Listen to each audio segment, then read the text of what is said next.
Okay.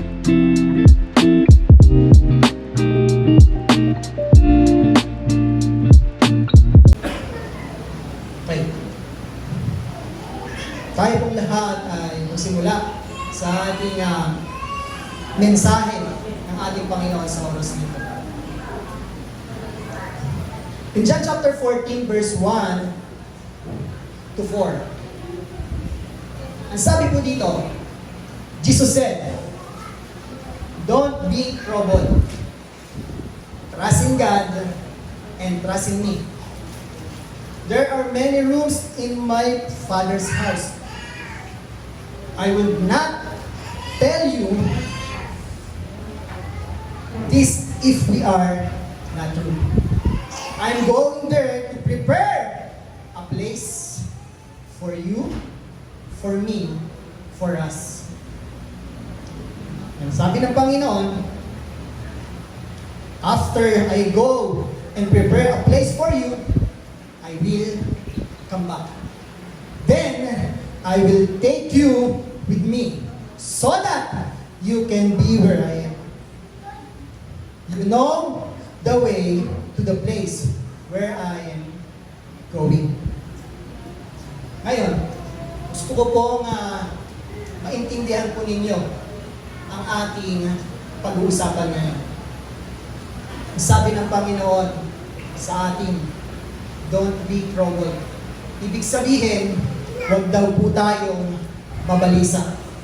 Taas po ang kamay ng merong kabalisahan. Meron po ba kayong kabalisahan? Ano ba ibig sabihin ng kabalisahan?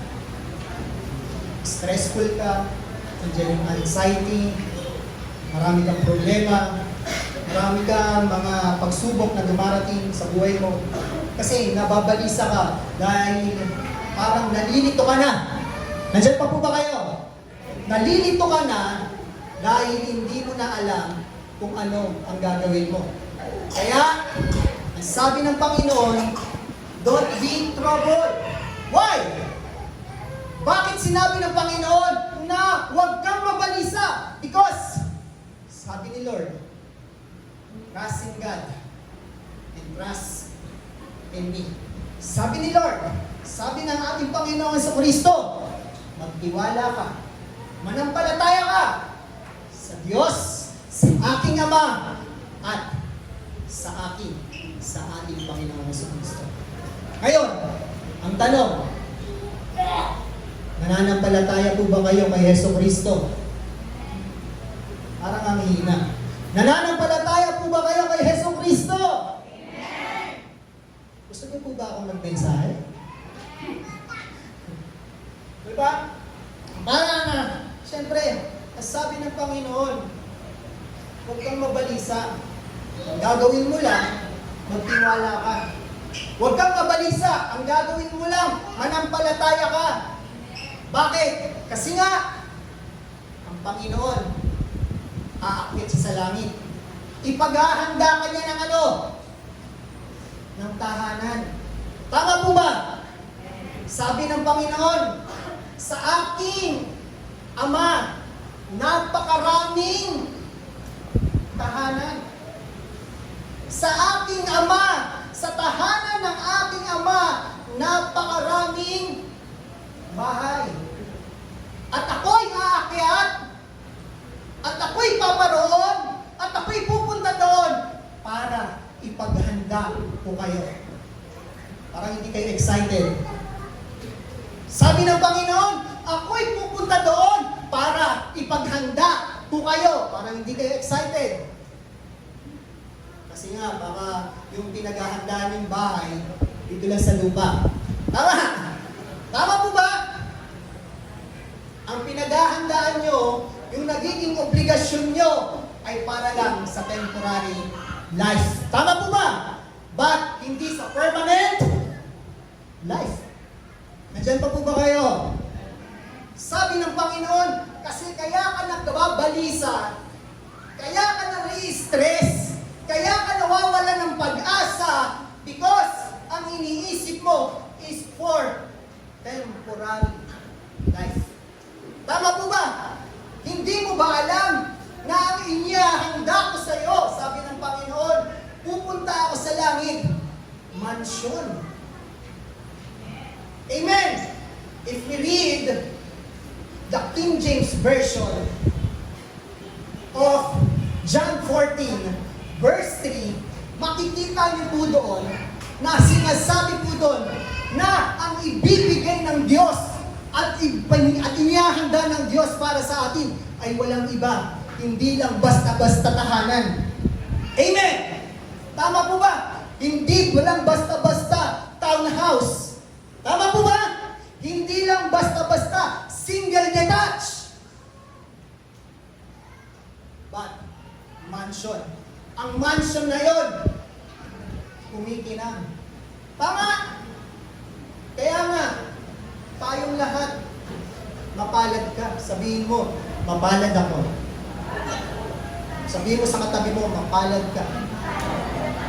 Kasi tayong lahat may chance para magkaroon ng tahanan na inihahanda ng Diyos para sa atin. Amen!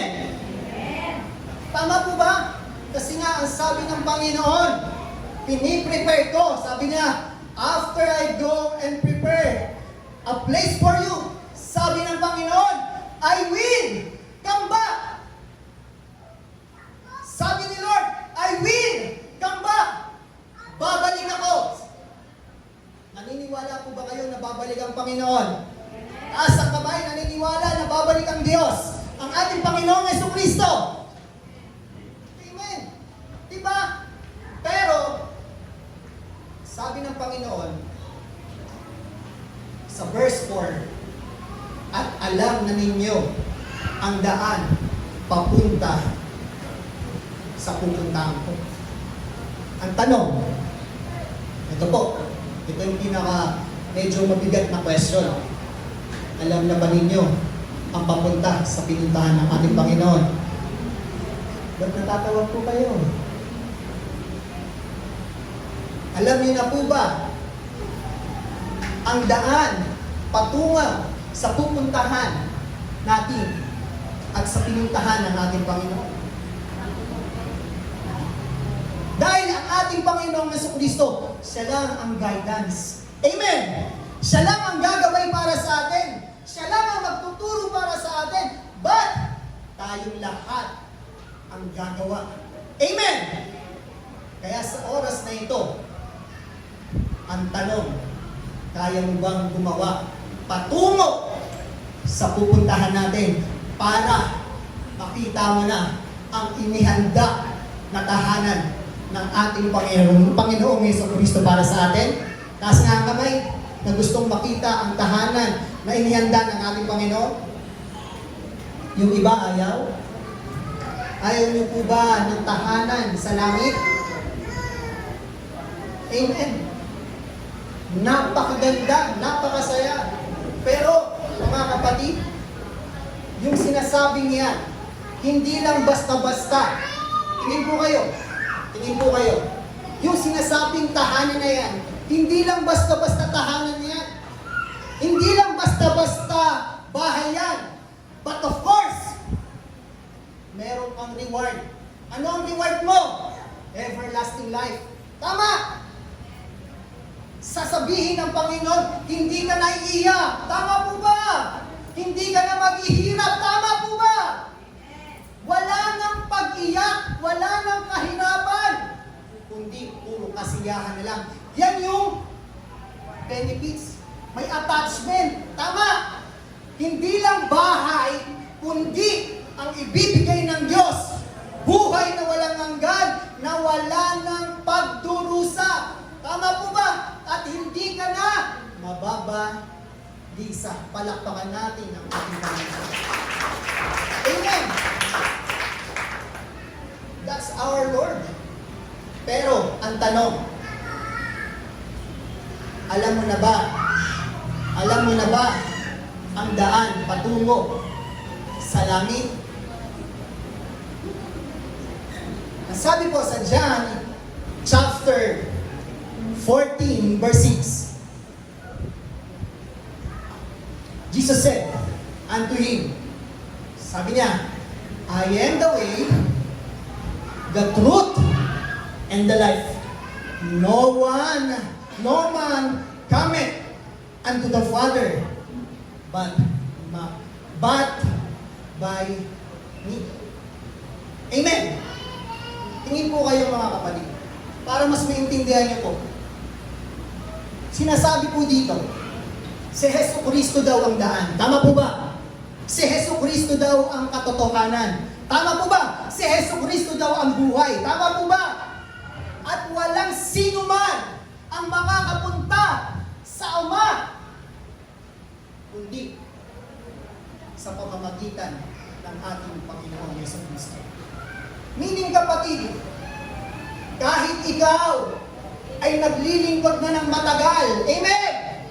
Tama po ba? Nandyan pa po ba kayo? Kung matagal na ang paglilingkod mo, kung every Sunday nandito ka, kung ikaw ay talagang yung sacrifices mo, but kung hindi ka naniniwala kay Jesus Christ, kaya nga sabi, di ba?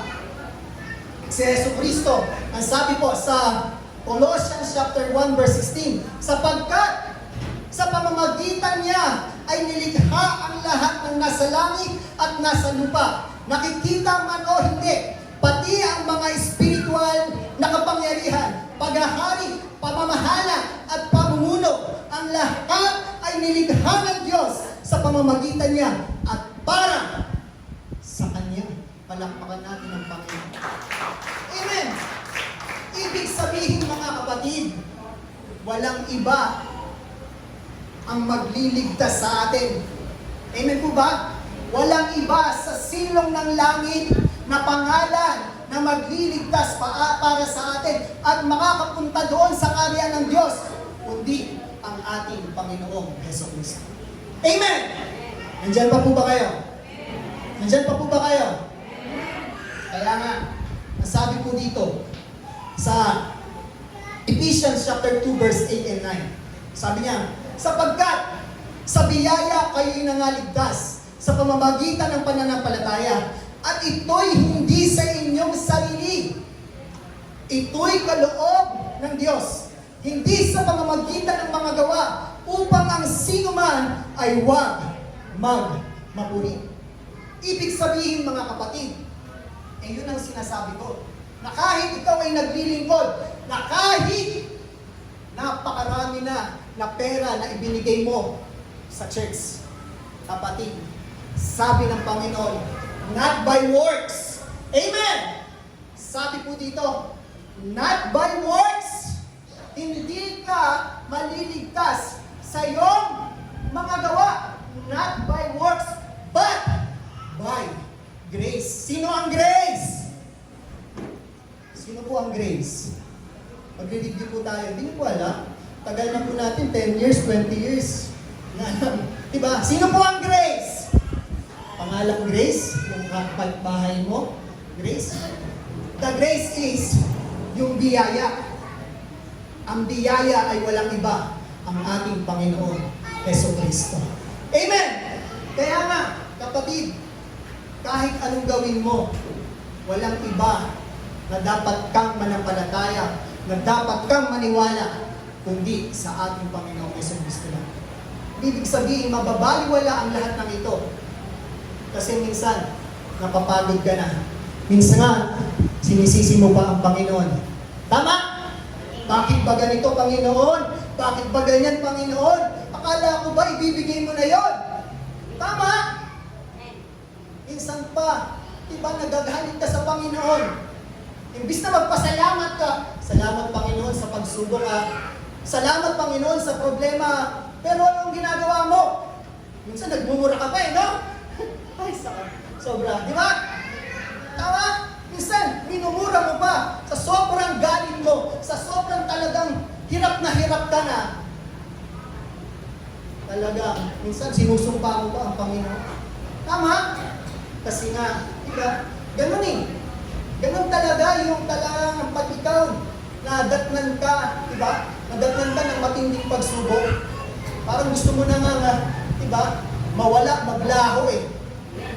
Kasi hindi mo na kinaya. Hindi mo na kinaya, pero sabi ng Panginoon, sabi ng Diyos, huwag kang mabalisa.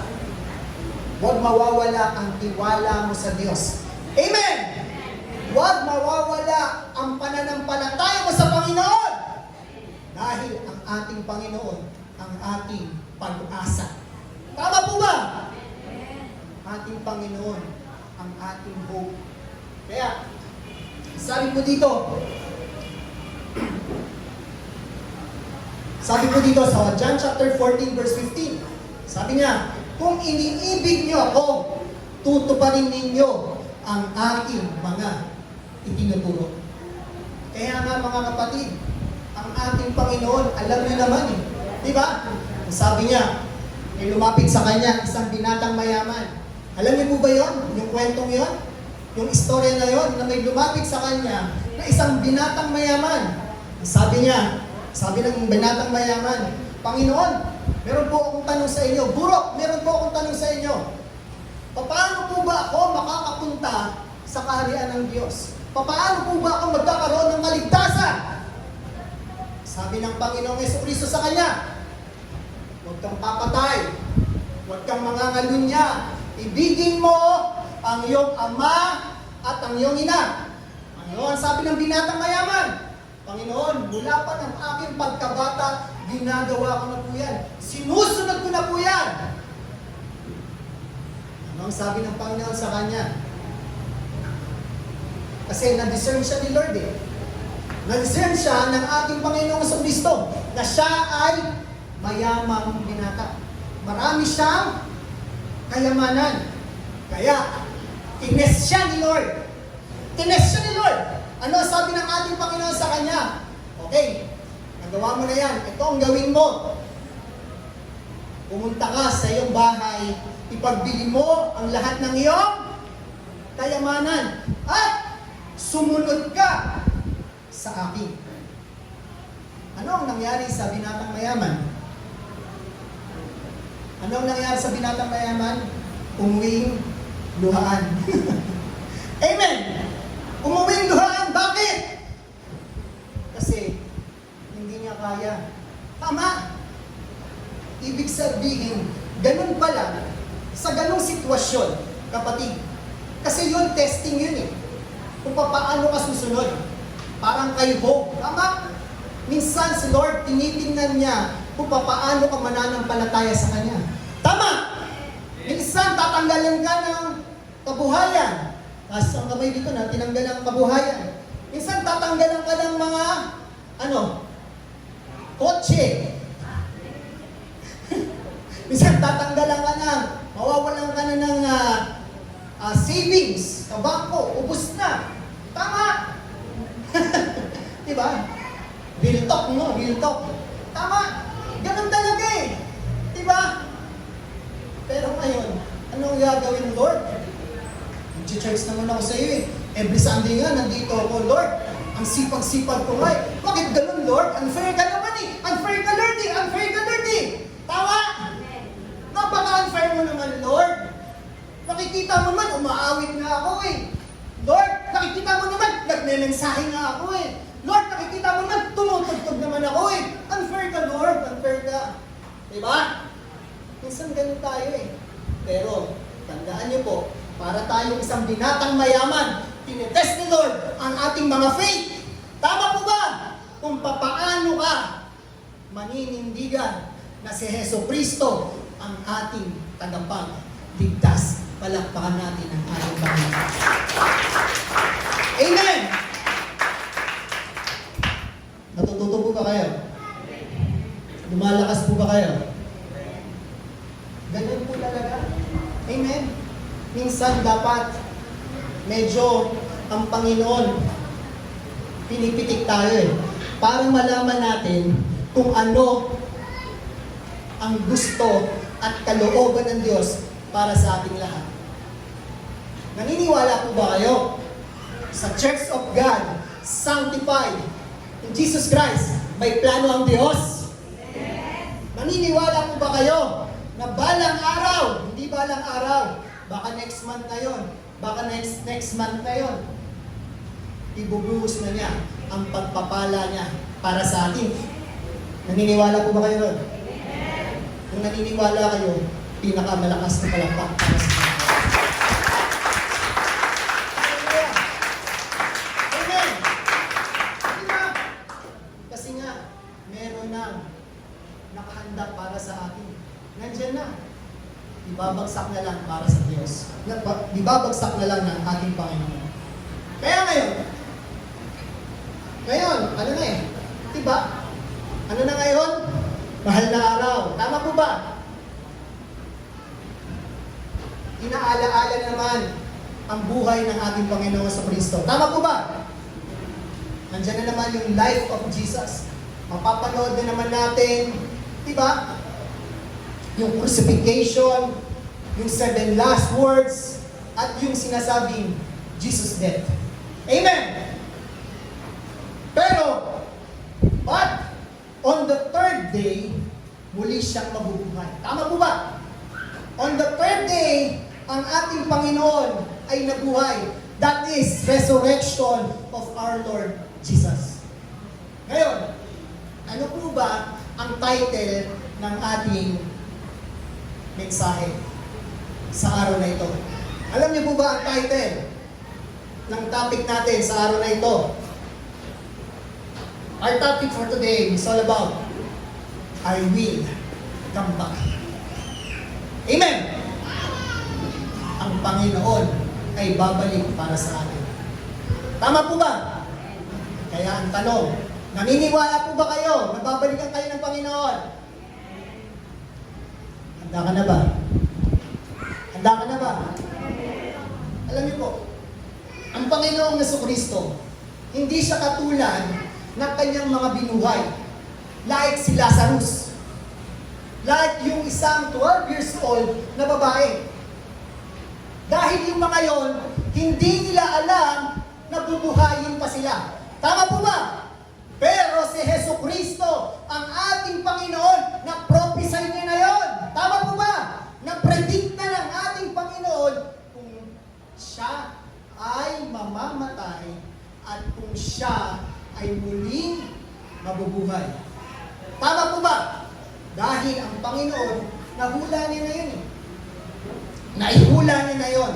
Kaya nga, ibig sabihin, that promise, diba? That promise is already fulfilled. Amen! That promise is already fulfilled. Ibig sabihin, na-fulfill na ni Lord yung promise niya. Ano ba ang promise niya? Sabi niya, ako'y, ano po? Ako'y bababa. Ako'y babautismohan. Ako'y mangangaral. Ako'y maghihimala. Ako'y magpapagaling. Ako'y ipuputsain. At ako'y ipagkakanilo. At ako'y pahihirapan. At ako'y ipapako sa krus. At sa 3 araw, siya ay mabubuhay. Palampakan natin ang ating Panginoon. Summarize. Diba? Sinamarize na natin kung ano ang nangyari kay Jesus Christ. Kaya nga, sinasabi ko dito, yan yung promise ni Lord. Yan ang promise ni Lord sa ating mga disipulo. Sa disipulo, sa mga apostles, at sa mga mananampalataya. At ang ito, ang ating Panginoon, meron siyang credibility. Credible po ang ating Panginoon sa kanyang pangako. Ang tanong ko, credible po ba sa iyo ang Panginoon? Lahat po ba ng pangako ng Panginoon nangyari? Tinubos po ba ng Panginoon ang iyong kasalanan? Nangyari hindi? Nangyari. Amen. Kaya nga, tingin po kayo. Tingin po kayo. Si Jesus ay namatay. Tama po ba? At muling nabuhay. Nangyari hindi? Pero, nag-prophesy po ulit ang ating Panginoon. Ang sabi ng Panginoon, bago siya umakyat sa langit, sabi niya, ako'y muling babalik. Ang tanong, naniniwala po ba kayo na babalik ang Panginoon? Naniniwala po ba kayo na babalik ang Diyos na makapangyarihan, ang anak ng Diyos na makapangyarihan sa lahat? Walang iba, ang ating Panginoong Jesucristo. Palakpakan natin ang Panginoon. Alam niyo po ba, ang pagbabalik ng ating Panginoong Jesucristo ay yan yung pag-asa natin. Bakit? Kasi nga po, kung hindi babalik ang ating Panginoon, lahat ng mga pinagpagal natin, lahat ng ating sakripisyo, lahat ng ating pagtitiis ay mababaliwala. Tama po ba? At walang mangyayari sa atin. Pero, sinasabi po dito, ang Panginoon ay babalik. Ang Panginoon ay babalik after the rapture. And then, after the 7-year tribulation. And before the millennial reign of our Lord Jesus Christ for 1,000 years. Ibig sabihin, ito pong ating pag-aaralan na to, sa mga susunod na linggo, pag-aaralan po natin ang 7-year tribulation and rapture. At millennial reign of our Lord sa 1,000 years. Excited po ba kayo? Pero alam niyo po ba, ang pagbabalik ng ating Panginoon sa Kristo, meron po kasi dalawang timeline. Ibig sabihin, may dalawang senaryo. Merong dalawang senaryo. Number 1 is pre. Ano po yung pre-tribulation? Tingin po kayo. Ito po, napakahalaga. Number 1 is pre-tribulation. Meaning, yung sinasabing pre, PRE, ibig sabihin, bago magkaroon ng 7-year tribulation, tayong lahat ay i-rapture muna. That is one scenario. Ibig sabihin, lahat ng mga genuine Christian, hindi na mararanasan ang 7-year tribulation. Yan yung number 1 scenario. And then, yung number 2 is yung sinasabing post-tribulation. Meaning, sinasabing post-tribulation, ang 7-year tribulation ay nangyayari na. But, hindi natin alam kung kailan nagsimula. Amen! Ibig sabihin, yung sinasabing rapture and second coming, magsasabay. But dito po sa pre-tribulation, rapture, 7-year tribulation, and the millennial or the second coming of our Lord. Kaya, alam niyo po, matinding pag-aaral po ito. Pero sa mga susunod na linggo, dahil ito pong ating pinag-aaralan, this is eschatology. Ano pong ibig sabihin ng eschatology? Dahil merong anthropology, merong sinasabing theology, merong sinasabing ecclesiology, but means logic. It's all about study. Study. Ano yung eska? Anong meaning ng eska? It's all about last. It's all about end times. Meaning, ang ating pag-aaralan, konting pag-aaralan ngayon is all about study of the last days. Palakpakan natin ang Panginoon. Kaya nga, ito po, medyo binibigyan ko lang po kayo na point of view para mas maintindihan niyo po. Dahil, siyempre, kailangan medyo lumalim po tayo. Tama po ba? Lumalim po tayo sa ating pag-aaral. Pag hindi ko po ito natapos, siguro, ito-continue ko po ito sa next Saturday. Dahil ito po ay ito po may connection po kasi itong ating pag-aaral sa tema ng ating parang camp. Because our theme is reconciliation. Ito po ay may connection sa reconciliation. Dahil tayong lahat ay pagkakasundo. Tayo pong lahat ay ikakasal sa ating Panginoon. Palakpakan natin ang ating Diyos. Kaya, ibig sabihin ko, second coming is a glorious day. Amen! Second coming is a glorious day. Ano pong sabi sa pahayag or Revelation chapter 19, verse 11 to 16. Asawa po dito, ganito po mangyayari at magaganap ang second coming of Jesus Christ. Sabi po dito, pagkaraan nito'y nabuksan ng langit at nakita ko ang isang kabayong puti.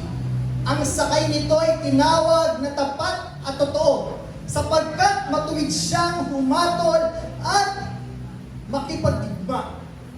Parang nagliliyab na apoy ang kanyang mga mata at napupuntungan siya ng maraming korona. Nakasulat sa kanyang katawan ang pangalan niya, ngunit siya lamang ang nakakaalam ng kahulugan niyon. Puno ng dugo ang kanyang kasuotan at ang tawag sa kanya ay salita ng Diyos. Meaning, He is a verbo. Diba? Verbo. Sa John chapter 1 verse 1, at ang verbo ay ang pasimula, at ang pasimula ay ang salita ng Diyos. Palakpakan natin ang Panginoon. Sumunod, sabi ko dito, sumusunod sa Kanya ang mga hukbo ng langit na nakadamit ng malinis at puting lino at nakasakay din sa mga kabayong puti. May matalim na tabak na lumabas sa kanyang bibig upang gamitin niya panlupig sa mga bansa. Mamamahala siya sa mga ito sa pamamagitan ng tungkod, nagbakal at aabusin mula sa pisaan ng ubas ang alak ng puot ng Diyos na makapangyarihan sa lahat. Nakasulat sa kanyang kasuotan at sa kanyang hita ang ganitong pangalan: Hari ng mga hari at Panginoon ng mga Panginoon. Palakpakan natin ang Panginoon. Kaya, what a glorious sight to see the second coming of our Lord Jesus Christ. Amen? Napakasarap makita. Kung ikaw, maaabutan mo yan. Kung ako, maaabutan mo yan. Kita mo. Amen? Kaya nga, diba, nakaka-excite. Kaya nga, napakaganda ng ating ginagawa. Pero, minsan, may mga tao pa rin na di naniniwala kay Jesus. Tama po ba? Sino po kaya yun? Sino po kaya yun? Sino po ang hindi naniniwala kay Jesus Christ? Na siya ang Messiah. Alam niyo po kung sino? Yung mga Jewish. Yung mga Israelites. Yung iba sa kanila, hindi pa rin Christian. Why? Kasi until now, naghihintay pa rin sila ng first coming. Amen! At hindi sila naniniwala kay Jesus Christ. Because, kaya nga tinawag ang ating Panginoon na si Jesu Cristo, Jesus Christ. Christ means Messiah. Amen. Christ means Messiah. Messiah means anointed one. Diba? Kala niyo po, pangalan lang ng ating Panginoong Jesu Cristo yun. But meron po siyang meaning. Ang meaning nun, Messiah. Christ means Messiah. Messiah means anointed one. Palakpakan natin ang Panginoon. Kaya nga, tayo pong lahat ay advantage. Tama. Kasi nga, tayo po, naghihintay na ng second coming. Tama? Pero yung iba, naghihintay pa lang ng first coming. Dahil until now, hindi sila naniniwala na si Jesu Cristo ang tagapagligtas at manunubos ng ating mga kasalanan. Amen! Nandiyan pa po ba kayo? Amen. Gusto niyo pa po ba? Amen. Pero tingin ko, mag-12 na.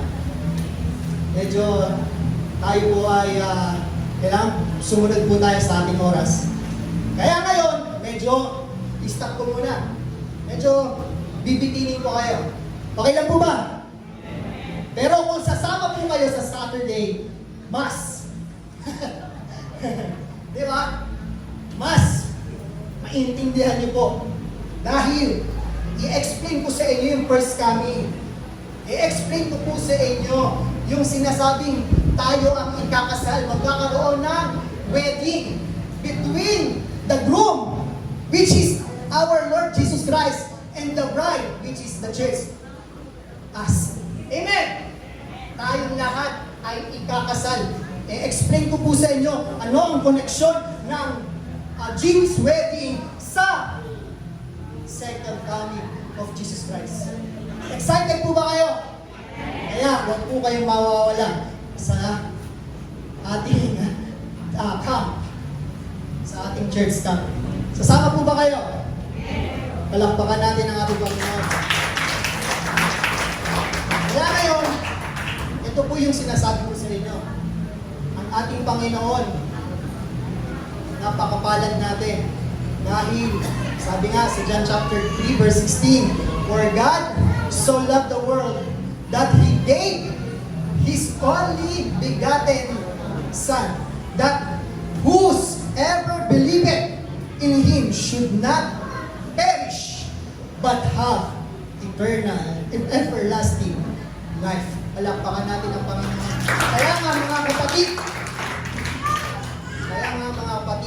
ang pinakamahalaga para sa ating lahat, para maintindihan natin na malapit na ang huling araw. Tandaan po natin, binasa po natin yan, malaman po natin ang Matthew chapter 24 verse 1 up to the following verses. Makikita po natin dyan yung mga signs. Pero tandaan po natin mga kapatid, hindi pa yan ang huling araw. Hindi pa yan ang second coming. Kundi nagsisimula pa lang tayo. Bigyan ko po kayo ng hint. Minsan kasi iniisip natin, Lord, ang tagal-tagal mo namang bumalik. Lord, World War I na. Lord, nagkaroon na ng World War II. Ngayon, nagbabagya ang World War III. Lord, bumalik ka na kasi ayaw ko nang maranasan ng World War III. Diba? Lord, baka meron dumating yung pinakamatinding lindol. Anong tawag sa lindol na yon? The one, the big one. Lord, ayaw ko nang maranasan yon. Pero mga kapatid, tandaan niyo po, yung Great Tribulation, hindi pa nangyayari. Tandaan niyo po, ang Great Tribulation, hindi pa nangyayari. Dahil pag nangyari yan, one time lang yan, kapatid. Ang Great Tribulation, one time lang yan. Pag nangyari yan, hindi na mangyayari. Dahil ang pinakamatinding kapighatian, baka hindi natin makaya. Amen po ba? Kaya, bago magkaroon ng Great Tribulation, kapatid, kailangan, ang sabi ng Matthew chapter 24 verse 13, ang magtiis hanggang sa wakas. Ang magtiis hanggang sa wakas. Palakpakan natin ang ating